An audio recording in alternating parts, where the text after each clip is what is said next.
au nom du collectif et au nom du coordinateur. recrutement bi ak benn recrutement bi nga xam ne da nga am plus de 35 ans loolu moo waral ñun ñi ñu bokk ci cas yooyu mu ne yéen ñaar yow enseignant bi da ngaa def examen def formation yéen ñaar la ñuy recruter doo mu ne yow te enseignant bi nga xam ne décisionnaire la li ko def nguur gi moo ko tardeloo ay diplôme ay kayitam dañu nekk ci ministère bi jenn sa day dem ba réer ñu toog ba mu dem am 35 ans ñu ne ko yow décisionnaire la au nom de quoi loolu la ñu bëgg mu jeex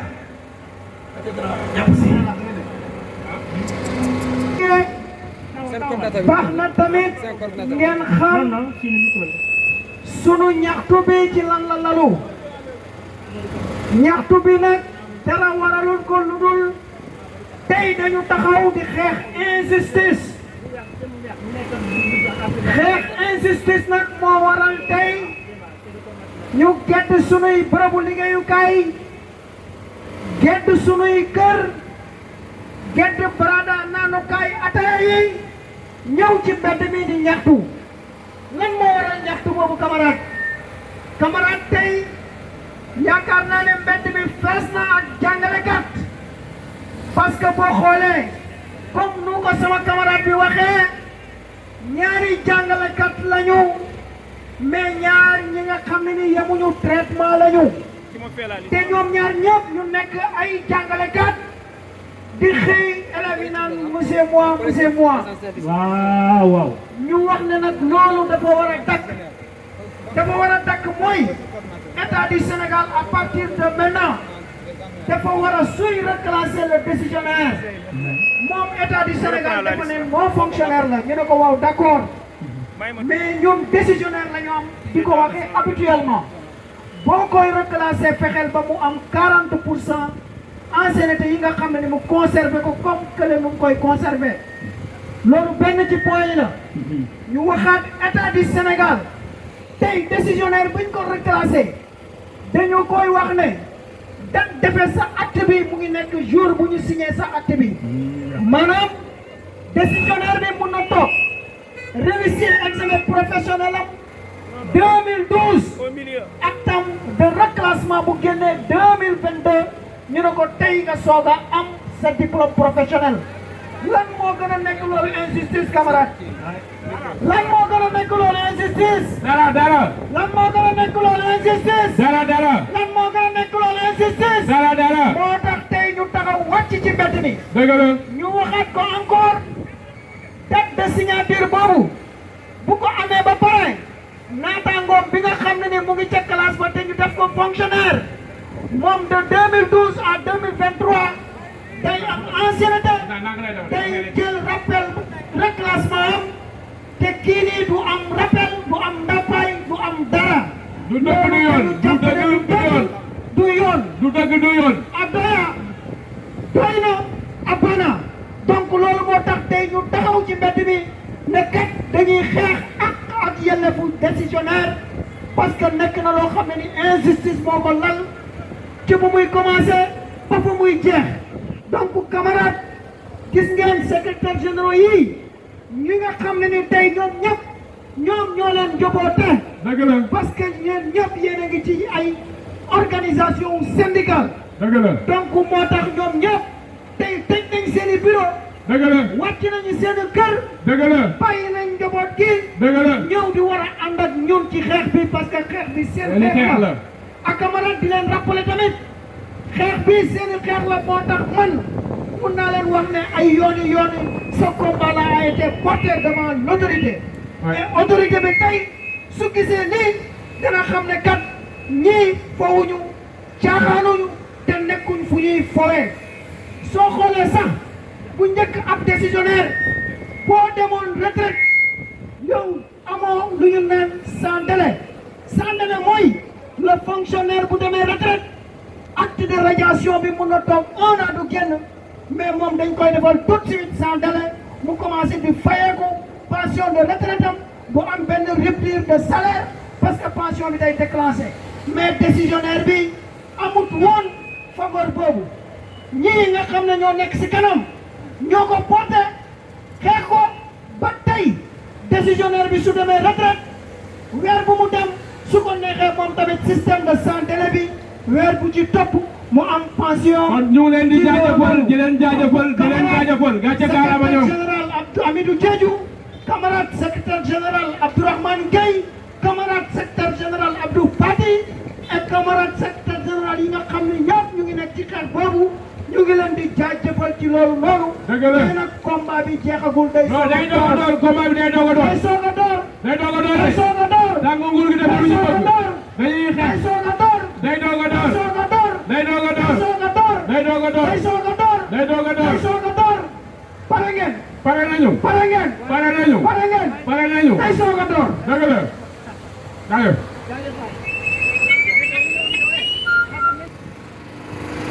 décisionnaire bi nag moom bu jëlee retraite pare na la mu doon am avec indemnité dañ koy dagg loolu nag du dëgg du yoon li ñu bëgg nag mooy ni fonctionnaire bi ni ñu koy toppatoowee di ko nabalee ba mu nekkee rek at pour mën ko toppatoo pour mu gudd fan mën a dund loolu la ñu bëgg nguur gi def ko ci décisionnaire yi parce que tubaab bi nee na qui peut de plus peu de moins ku mën def lu bari war nga mën a def lu tuuti kon nag nguur gi dina defee loolu parce que loolu du dëgg du yoon beneen bi ci topp mooy imputation budgétaire yi nga xam ne war loolu na ko retraité bi nga xam ne fonctionnaire la war na ko war loolu retraité bi nga xam ne décisionnaire la parce que retraité bi nga xam ne décisionnaire du Gambien du Sierra Leone du Rwandais du Burkinabé c'est un Sénégalais bon teint qui a passé une bonne partie de sa vie pour ne pas dire toute sa vie créée à la main di liggéeyal Sénégal di fekk foo xam ne dara nekk fa mu fay bay waaram parce que fekk fu dara nekkul mooy fekk xale boo xam ne xamul dara mënagul dara jàngul dara nga fexe ba teete ko ba nekk ci kaw def ci moom xam-xam mu nekk ingénieur nekk ministre nekk président de la république nekk loolu nag ki koy def war nañ koo jox cër surtout nag bi mu demee à la retraite parce que ba mu demee à la retraite la bu mënoon mënatu ko doole ba mu amul amatu ko duñu ay Rwandais donc retraite yi nañ ko xoolaat li ñuy wax mooy liy jàngalekat yi fonctionnaire bi am bi muy nekk activité mu ngi xeex di xeex ba yegg si fii tey jii bu ñu amee li ñu am bokk na ñu ngi koy jaajëfal bu baax a baax macha allah yàlla parole.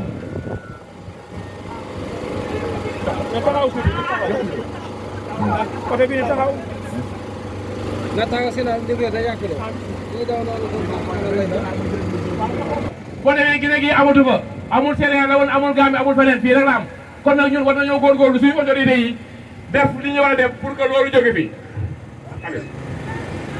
Chers secrétaires généraux des syndicats, camarades enseignants de tout ordre et puis de justice, chers amis de la presse, c'est avec le cœur meurtri que nous nous tenons devant vous pour parler encore de la lancinante question des enseignants décisionnaires. Cette catégorie d'enseignants, dont le seul tort est d'avoir été engagé un peu tardivement par une administration qui savait pourtant qu'ils seraient un peu âgés au moment de leur intégration. Cette catégorie d'enseignants qui avance à reculons, car devant à chaque fois revenir sur ses pas. Les enseignants décisionnaires, reclassés à 35 ans, un jour ou plus, sont marqués, balafrés, terrorisés. Ils sont aigris. Avec le mode de recrutement actuel du CREM, si ce n'était cette nouvelle donne incompréhensible qui consiste à recruter 5000 enseignants, le corps des décisionnaires tend vers son extinction. Nous voulons l'éradication du corps des décisionnaires dans le système éducatif. Mais en attendant d'y parvenir, nous voulons que les décisionnaires reclassés après leurs 35 ans bénéficient de leur ancienneté de 40% à l'élémentaire et aux 30% au moyen secondaire avec effet rétroactif. Le relèvement substantiel de la cotisation à l'IPRES à 12% harmonisé avec le FNR. Continuer à bénéficier de l'imputation budgétaire à la retraite à l'instar des fonctionnaires. La retraite à 65 ans optionnelle pour permettre aux décisionnaires de cotiser plus afin de bénéficier d'une retraite honorable. Nous sommes astreints aux mêmes tâches, nous sommes assujettis aux mêmes résultats, nous sommes contraints aux mêmes rigueurs et aux mêmes exigences professionnelles. Donc, pourquoi cette distinction et cette discrimination? Monsieur le Président, corrigez cette injustice. C'est la lutte libère. C'est la lutte libère. C'est la lutte libère. Nous disons non. Nous disons non. Nous disons non au corps des décisionnaires. Il est temps de nous respecter. Nous disons non. Nous disons non. Nous disons non au corps des décisionnaires. Il est temps de nous respecter. Oui à la justice. Oui à la justice. Oui à l'équité. Non à la justice. C'est la lutte libère, chers camarades. Félicitations, madame. Après le discours de madame la vice-coordinatrice du collectif des enseignants non fonctionnaires, maintenant nous allons donner le micro à notre camarade. C'est comme si les enseignants décisionnaires sont emprisonnés.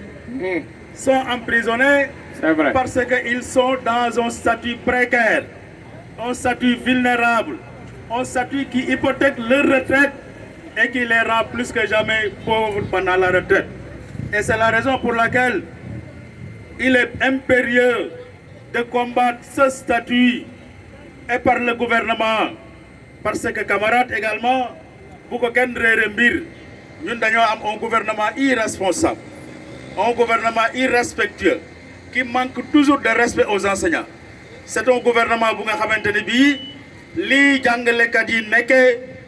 décisionnaire, gouvernement du Sénégal, à cause des lenteurs administratives. Dans les admis, nous avons 5 ans, nous avons 7 ans, nous avons 7 ans, nous avons arrêté bu sa arrêté bi génnee nga ëppal fanweeri at ak juróom ñu ne la décisionnaire nga. Le mérite n'existe plus ici. Il y en a des gens qui ont leur diplôme à 20 ans, à 25 ans, mais par la lenteur administrative, on les a flanqués décisionnaires. C'est injuste. Loolu moo tax camarades ñun ñëpp a war a mobiliser wu. Tous les secrétaires généraux des syndicats du Sénégal ñun ñoo war a dajaloo jël mbir mi mu nekk suñu mbir parce que nag semaine passée, exemple pour tout le Sénégal était tous paralysés. Toutes les écoles du Sénégal étaient paralysées. Du préscolaire au secondaire, parce qu'on était unanime. Cette unanimité doit encore être de rigueur pour combattre ce système, pour faire en sorte que ce statut-là soit boudé d'or, que l'équité règne, que la justice règne, que tous les enseignants du Sénégal soient traités au même niveau. Ils sont tous à égale dignité, abattent le même travail et doivent avoir la même considération. Kon camarades, loolu moo nekkoon kàddu ma yëkkati di leen gën di ñaax ñu gën a àndandoo manko nekk benn pour jëlee fi décisionnaire bi mën nañ ko bu ñu àndee dana am. Tous mes collègues ici présents, je serai très bref. Je pouvais même me garder de parler. Parce que quand un secrétaire général parle, il parle au nom de tous les autres secrétaires généraux. Mais je voulais vous rassurer que cette problématique est une préoccupation pour nous autres organisations syndicales. Et dans toutes les discussions que nous avons menées, cette question a été posée sur la table. Et c'est ce qui a amorcé un début de solution. Parce qu'en réalité, l'administration a reconnu que c'est une injustice qui ne dit pas son nom. Et une commission bipartite a été constituée, parti syndical, parti gouvernemental. Et ensemble, nous avons traqué la question. Parce que cette question-là, quand même, elle est englobante. C'est une question qui a plusieurs difficultés. Et il fallait cerner les différentes difficultés et leur apporter des solutions idoines. Et je crois que nous sommes dans ça. Continuons à nous mobiliser, soyons unis et seule la lutte libère. Je suis à peu près sûr et certain que cette question sera réglée parce qu'il n'y a pas une autre solution que de régler cette injustice qui ne dit pas son nom, parce qu'elle est reconnue par tout le monde et tout le monde se mobilisera autour de l'essentiel pour aller de l'avant. Je crois que quelqu'un l'a dit. Si nous nous référons à ce qui s'est passé par rapport à cette iniquité qui existait au niveau des salaires, il a fallu que tout le monde soit debout pour que l'État puisse bouger. Je crois que nous serons tous debout pour que cette question soit réglée. Vive les enseignants, vive l'école sénégalaise, mais vive l'école publique, parce que c'est cette école-là qui nous a permis d'être ce que nous sommes. Et nous devons l'accompagner et nous serons toujours debout en tant que patriotes pour donner notre partition. Merci à tous. Merci, camarade secrétaire général, merci. Nous disons non aux conditionneurs. Il est temps de nous rester. D'harmoniser le système de retraite, camarades. Camarades, li xew ci dëkk bi du dëgg du yoon. du dëgg du yoon. du dëgg du yoon. du dëgg du yoon. du dëgg du yoon. du dëgg du yoon. ñaari jàngalekat yu bokkul ci benn classe. du dëgg du yoon. du dëgg du yoon. teewin wu wuute. du dëgg du yoon. du dëgg du yoon.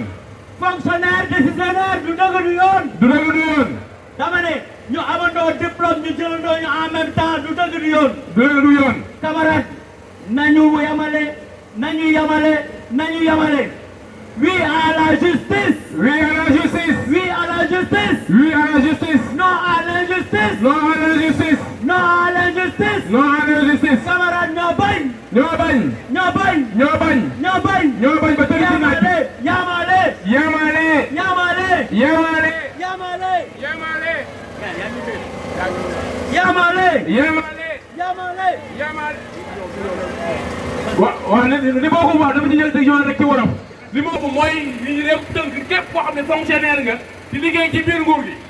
beneen décret bi mu génnee it boobu 2006 la ko yor mooy 392 boobu it li mu ci dox mooy lépp loo xam ne liggéeyu jàngalekat ak képp koo xam yaa ngi ci biir nguur gi loolu lay dox. ñaari décret yooyu nag li ñu bëgg mooy nguur gi daal di koy sopparñi mooy réviser mu xoolaat ko parce que décret yooyu mënuñu fee nekk indi ay féewaloo ci biir jàngale bi. beneen bi ci toog mooy na harmoniser système de retraite bi parce que mënuñu fi nekk ñun ñëpp ñuy liggéey ci benn fonction publique di xëy ci benn kër ñii bu weer wi dee ñu leen dem leen fii ñii dem leen fële yow boo demee retraite ñu ne la bon dama ci gise bi yow boo demee ñu ne la xaaral ba affaire bi am na ñoo xam ne fi mu nekk nii ay jàngalekat lañu ay décisionnaire am naa ci benn cas dinaa leen ko nettali góor gi dafay liggéey di liggéey ba retraité bi mu retraité mu dem IPRES waaye IPRES xool seen kayit ne ko góor gi yow bokkoo fi góor gi ne waaw loolu mu ma nekkee ñu ne ah loolu fi nekk de comme que nag ay kayit la te man xool ne neer góor gi waaxu kon góor gi am na ñaari jàqare fi mu nekk nii nekkul IPRES nekkul IPRES te loolu fi mu nekk nii muy fii li ma leen wax nii góor gi mu ngi nekk Casamance doo ko jox dugal sa salaire nga daal ci jot kon nag yooyu yëpp ay jubla la ak ay caroog soofu yoo xam mu ngi ci biir njàngale mi war nañ koo dénoncé secrétaire général war nañ ñoo xam te loolu aussi war nañ ko teg ci taabal ji parce que nit ki mënoo ko ne da ngay cotiser impôt mënul sañul bañ mu cotiser nga jël xaalis dugal ko feneen li ñu war a joxe dafa bëri. waaw li ñu war a joxe dafa bëri. lool tey jii jàngalekat bu buy jàngale bu nekk en activité. te dëgg la bu nekk en activité lépp day tardé. mais jour boo demee retraite. dara du tardé. dara du tardé keroog keroog moom kay ñetti weer sa avant nga dem dem nga retraite. sàcc passé wu loolu. waaw nous avons un gouvernement qui ne respecte pas ses agents. un gouvernement doit dafa war a protéger ay agents. xamul loolu gouvernement xamul loolu. protéger ay agents. xamul loolu. gouvernement bi du protéger de. mais boo demee xamul loolu mu bëgg a fexe ba toroxal ay agents. loolu rek lay def. dóor rek. si lay xëy si lay gon si lay fanaan. waaw loolu nag dafay war a jeex. dañ ne non à l'injustice. non à la discrimination très bien. du dëgg du yoon. du dëgg du yoon. du dëgg du yoon. du dëgg du yoon. du dëgg du yoon.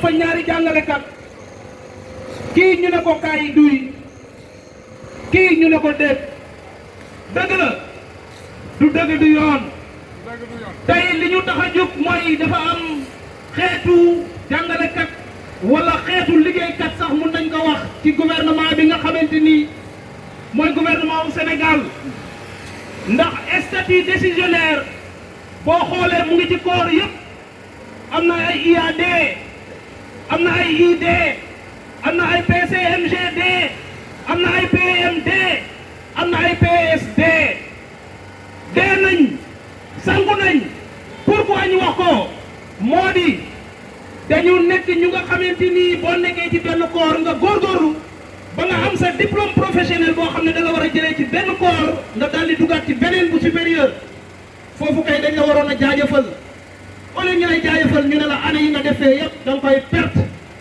ñu signé la acte boo xamante ni dañ ciy def à compter de la date de signature acte boobu nag toog ba nga xamante ni ay at yu bari dem nañ mu génn loolu la ñuy xeex tey nañ ko réparer képp koo xamante ni amoon nga acte reclassement nañ la reclasser jox la sa année yi nga xamante ni moom nga war a conserver kon statut boobu nañ ko fi jëlee tey boo doon xool Sénégal amul benn domaine booy jël boo xamante ni am na texte boo xamante ni ça date de 1967 te modifié wuñ ko changé wuñ ko kon benn texte rek la muy texte bii nga xamante ni moo indi statut décisionnaire loolu rek déjà moo njëkk a nekk lu dul yoon lu tax ñu wax ko su leen neexee ngeen gëstu amul benn texte booy jël fii ci Sénégal boo xamante ni Senghor ko signé woon te laalaatuñu ko kon nag ñu ngi jox gouvernement bi amul délai nañ laalaat texte boobu ñu changé ko lépp loo xamante ni moo ci war ci réparation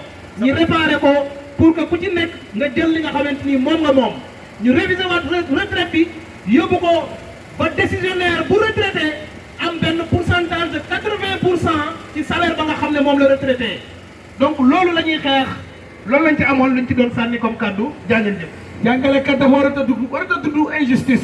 C'est ça. Merci. jàngalekat war a tudd injustice. jàngalekat dañ ko war a protéger. C'est sûr. jàngalekat dañ ko war a iir. C'est sûr. jàngalekat dañ ko war a respecter. waaye ñu ne la jàngalekat di travail di liggéey ba fanweeri at ñu ne ah léegi li gën a garaw nag IPRES. Ouais, IPRES. IPRES moo gën a doy waar. jàngalekat bi di liggéey ñu ne ko yow retraite ñu ngi lay verser tey boo demee jàngalekat yi doon décisionnaire yëpp boo demee tey IPRES dañ leen a cotiser wu leen. nguur du sàcc nguur du sàcc dañuy wañ nguur gi na yemale jàngalekat yi te bàyyi discrimination yi. man nag li ma jaaxaatee presse réel rek la mooy système de notation boobu ñu wax ay points man point la su ma xamoon ci jàngale waaw ñu jox la exercice ñu nga ko sur 10 ñu xool li nga trouvé ñu la ci jox ay points mais nag nga liggéey bëri la ñu ne yow da ngaa wax ay points ñu ne ko rek compter IPRES rek laa gis loolu nag war nañ ko xoolaat de secrétaire général man système de notation boobu war nañ ci bàyyi xel de xaw ma nañ fan lañ koo jëlee ak lan moo ko wundu ak lan lañu calculer mais kooku war nañ cee bàyyi xel tey la xel lool ay système de notation ci retraité yow nga liggéey bu retraité ñu ne non il faut ñu xool say points yan point lañu xool xanaa buñ koy xool kay ñu xool fi ngay liggéey yow nga ko retraité léegi fi mu nekk nii yow da nga war a rek toog di dallu ñu ne nag il faut ñu xoolal ay points kooku nag war nañ ci xoolaat waaw loolu moom vraiment c'est un problème IPRES war na xoolaat mbir moomu bu ko xoolee ñi nga xam ne ñoom ñooy kilifa yi nañ ko xoolaat parce que dara gënul metti nga liggéey ba war a dallu nga commencé am problème ci ndaw lañ koy sóoraale mu leer nga ne am nga kàttan am nga mën-mën am nga santan mën nga dem mën nga dindi mën nga dem ñu teg la nattu nga koy lijjanti di ko lijjanti mais nga dem ba war a toog war a dallu war a xalaat sa borom war a xalaat sa njaboot ñu ne indil ay problème mu gaz bi jeex naag facture bi fayeguñ koog saako ceeb bi des na tuuteeg xale yi fayeguñ seen scolarité mais kooku mënul dund ko gudd day gaaw a dee parce que la mu jamono amul yëpp joxe na ko léegi nguur gi war koo sàmmal ab magam nguur gi daal di koy seetaan ak boppam te ñun ñëpp xam nañu fii kenn du may kenn lépp loolu yaa ko ñaxal sa bopp kon nag yooyu war nañ ko xoolaat nguur gi war na cee jël ay matuwaay xam ne ñi muy yilif boole jiboote moom moo leen boole njabootee war na def yërmande war na dawal ñeewante war na dawal équité yemale na yemale mbir yi na ko yemale na ko jaarale yoon ku nekk gis sa bopp ci doxinu réew mi mais nag ñii nañu gis seen bopp ñii nañu makk xorom ñii nañu màcc suukar réew mi Sénégal rek la am et ci fonction publique Sénégal rek la am te yooyu nag dafa war a jeex parce que en 2022 fii ñu wax ni Sénégal dafa war a décoller il doit être émergent genre pratique yooyu ak genre espèce de traitement yooyu vraiment dafa war a jeex. Voilà, c'est ça. Michel Dame-Sévé qui a li gën a am solo wax nañ ko. Donc on revient toujours surtout sur la révision des décrets. Nous appelons vraiment les secrétaires généraux à ce que ces décrets-là vraiment soient révisés. Et surtout ensuite le système de rémunération au niveau donc du système de cotisation. Voilà, donc pour que le FNR et l'IPRES soient peut-être même fusionnés à la limite. On doit les fusionner, on doit les fusionner. C'est impératif. C'est ça. Donc nous lançons vraiment un appel aux secrétaires généraux. Je sais que ça fait partie de leur cheval de bataille et donc pour que vraiment donc les aides à arriver à cela quoi. Donc je crois qu'on a vraiment passé sur la situation du décisionnaire. Tey ñëpp xam ne nañ mooy décisionnaire. Donc ce qui attend un décisionnaire d'abord en activité d'abord et juste après la retraite. Donc li ñu gën a mettre 100 mois après la retraite, soit je ne vais pas vous en dire plus et l'essentiel a été dit donc par mes prédécesseurs. Waaw Amadou Camara Diène.